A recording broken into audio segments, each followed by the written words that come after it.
So you wanted to take a deep dive into strategies and tactics for power, huh? Especially how they show up in history. Well, we've got Robert Greene's The 48 Laws of Power ready to go. Should be a wild ride. Yeah, applying these laws to actual historical figures and what went down. It's like getting a cheat sheet to how the movers and shakers really operated. Totally. Like, Law 1, never outshine the master. That one grabbed me right away. Greene uses the story of Sen no Rikyu, tea master to the Emperor of Japan, right?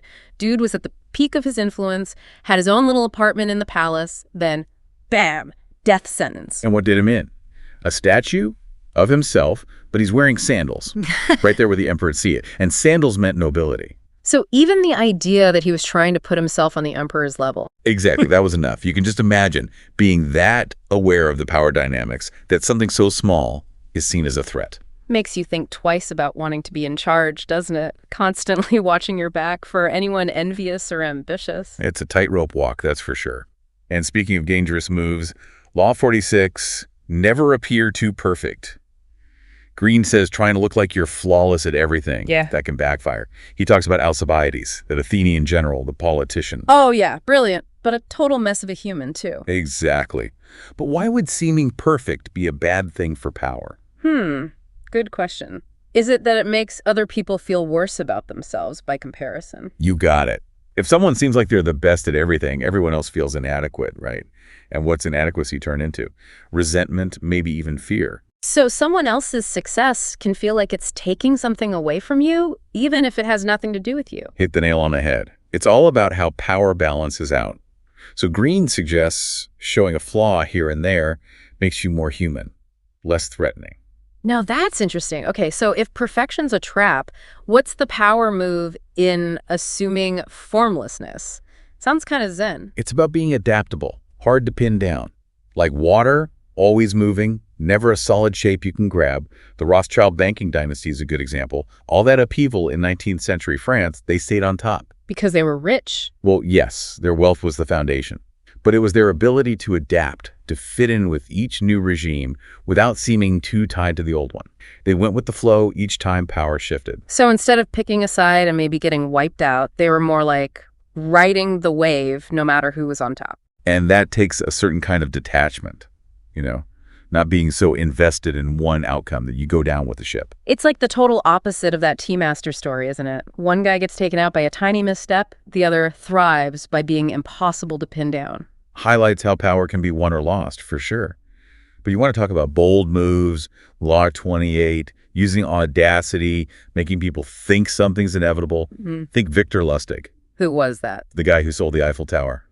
Twice. He what? Oh, yeah. Oh. Total con. But brilliant. He understood that if you're bold enough and you act like it's already a done deal, people just believe it. So it wasn't about some complex plan. It was about selling it so well that no one even thought to question it. Exactly.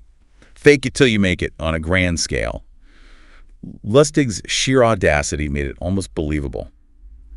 And speaking of audacity, Lola Montez, mistress to King Ludwig of Bavaria, she knew how to use spectacle. Now there's a story. She was an actress, right? And she played it up. Montez created this atmosphere of drama, emotions running high, drew people in, the king included, stir up waters to catch fish, as Law 39 says. So shake things up, people get thrown off balance, looking for someone to lead, and there she is. Exactly. When people are uncertain, they're easier to manipulate, they crave stability, someone to follow, and she was a master at using that. Makes you wonder how often that happens on a bigger scale.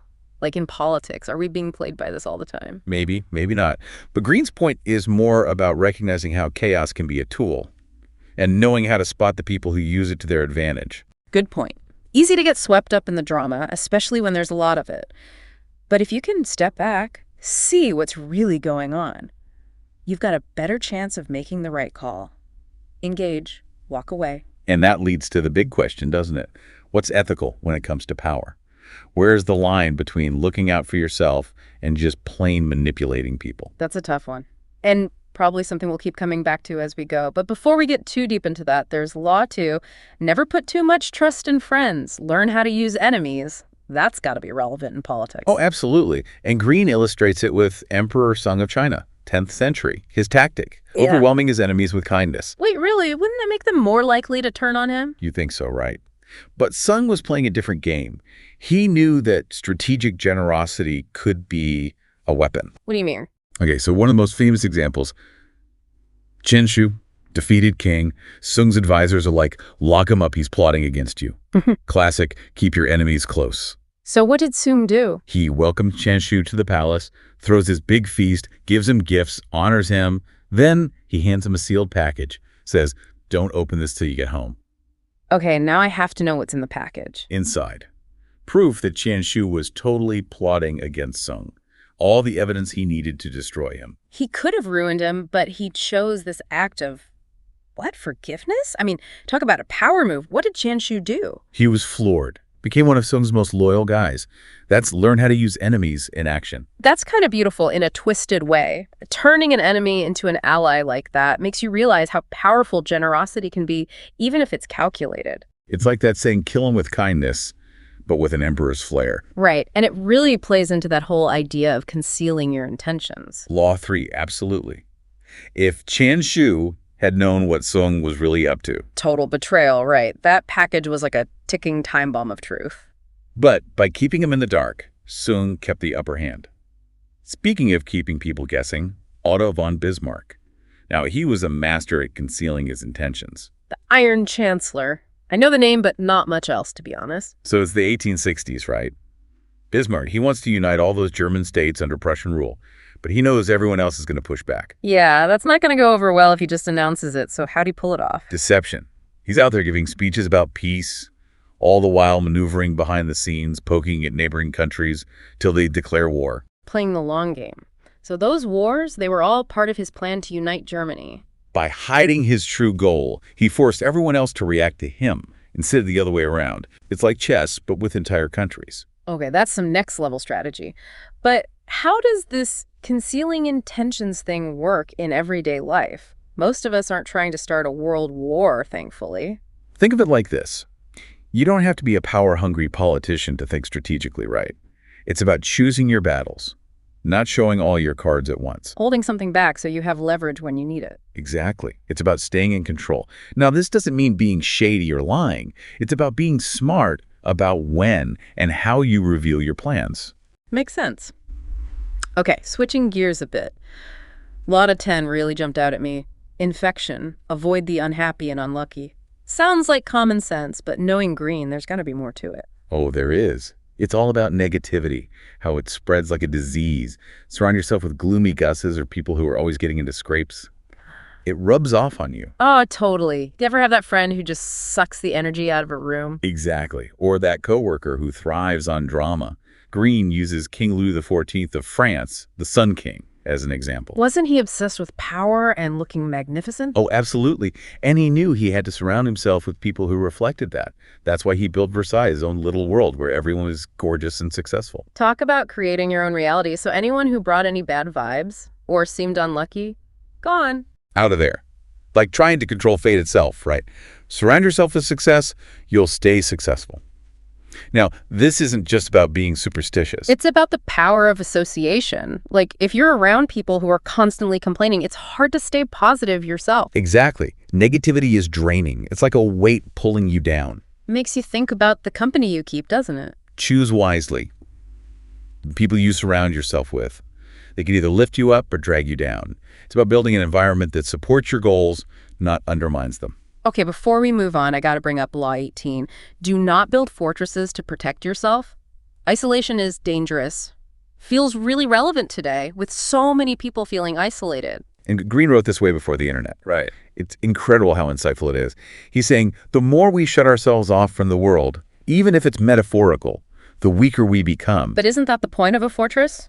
To keep enemies OUT? Sure, in theory. But walls also keep things OUT that you need. Information, connections. Greene goes back to Louis XIV in Versailles. This is this grand symbol of power, right? Oh, shit. It also became his prison. As he got older, he withdrew more and more, fewer advisors, less contact with the outside world. And that made him an easy target for manipulation. Precisely. Lost touch with what was really going on in France. And well, we know how that story ends. Yeah. Revolution. It's a cautionary tale, really, about the dangers of isolating yourself, surrounding yourself with yes men. So how do we avoid that, especially in today's world where it's so easy to get stuck in your own little bubble. You got to be proactive. Seek out different perspectives, even if they make you uncomfortable. Don't let yourself get too comfy in an echo chamber. Don't be Louis XIV, basically. Okay, so we've talked about avoiding isolation, but what about Law 20? Do not commit to anyone.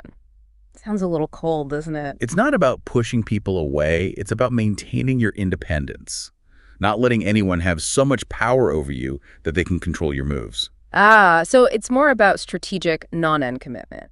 Isn't that why he uses Queen Elizabeth I as an example? The Virgin Queen herself, all that pressure to marry, create alliances, she knew if she chose one, she was choosing a side, limiting her options. And by staying single, she kept everyone guessing, kept all her options open. She was the most powerful person in England. She couldn't afford to be anyone's pawn.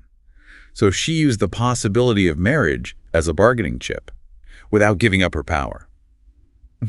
Now, this doesn't mean you should write off relationships entirely. More like go into them with your eyes wide open. Exactly. Knowing what you bring to the table, what your non-negotiables are, that's where your real power lies. Interesting. Okay, one more law before we wrap up. Law 21. Play a sucker to catch a sucker. Seem dumber than your mark. Now, this one sounds like you're intentionally trying to look bad. On the surface, yeah. But it's really about controlled deception. Think about it. If you underestimate your opponent, you let your guard down. Bingo. Yeah. And that's when they can strike. Greene uses the example of Yellow Kid Wilde, con man extraordinaire. Oh, yeah. Wasn't he infamous for, everything? He was a master of this law. He'd pretend to be a bit slow, easily impressed.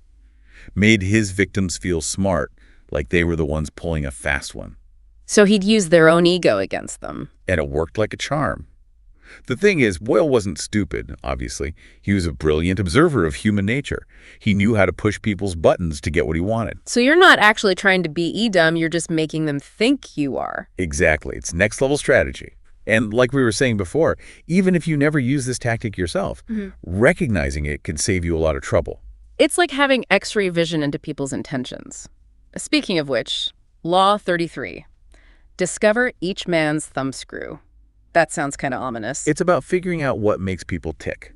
Their weaknesses, their vulnerabilities, what they really want, the things that make them easy to manipulate. Okay, so not literal thumbscrews, I hope. More like what motivates them, what are their pressure points?